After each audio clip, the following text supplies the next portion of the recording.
Всем привет!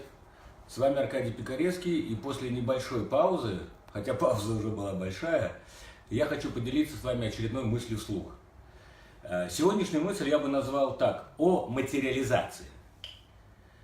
Я вам хочу небольшую историю рассказать. У нас в городе есть бизнес-клуб, куда входят молодые предприниматели, «Эталон». И один из руководителей, Константин Писяков, он как-то ко мне пришел и поделился его опытом, как работают семена. Если помните, в прошлые разы я рассказывал о семенах, как они работают, как они взращиваются и так далее и тому подобное.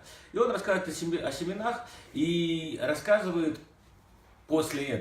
мне историю об одном из резидентов их бизнес-клуба, о молодом человеке, который рассказал такую историю ему.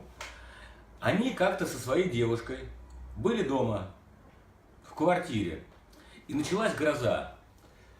И они вышли на балкон, и там вдалеке были разряды грома, молния красивейшая была. И его девушка говорит: слушай, как круто, вот было бы здорово, если бы где-нибудь здесь бы долбануло.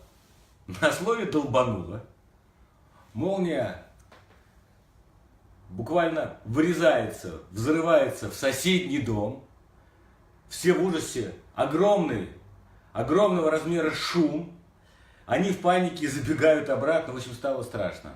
Это произошло именно на слове «долбануло». Я чуть попозже расскажу, к чему я это.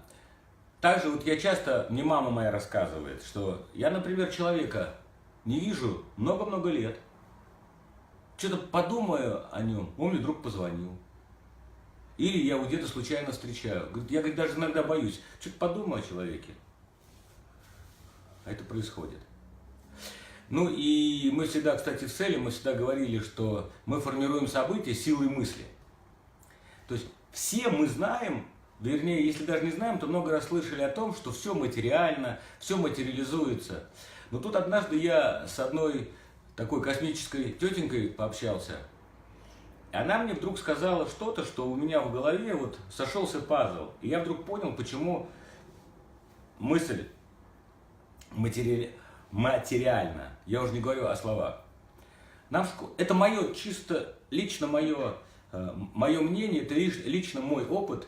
Это то, что как понимаю я, но если кому-то это будет близко и знакомо, то welcome. Мы все знаем, что каждый цвет – это некая вибрация, колебание. Каждый звук – это колебание, все есть волны, это физика нас там так учит. Она вдруг мне сказала: слушай, ну когда какая-то мысль к тебе приходит, это же тоже вибрация, это тоже колебание. Просто я понимаю, что это колебание какого-то другого порядка, но это тоже колебание. А раз мысль есть колебание, значит, почему бы это колебание не может трансформироваться в другое колебание, которое является материализацией? Ну, понятная идея, да? Поэтому, как только мне сказали, что мысль – это колебание, это вибрация, тут у меня все сошлось, тогда я понял. Поэтому мысль, которую я хочу донести, заключается в следующем. У каждого из нас есть какой-то опыт, а если даже на поверхности нет, то хорошенько покопавшись и вспомнив, мы всегда находим, когда мы что-то думаем, это происходит. Поэтому мысль, которую я хочу донести, следующая. Как можно больше нужно мыслить и говорить позитивно, и тогда это материализуется. И будьте очень осторожны со своими негативными мыслями и негативными словами, иначе в какой-то момент может так долбануть. Ну, тогда всем всего самого доброго, хорошего дня и до новых встреч. Пока.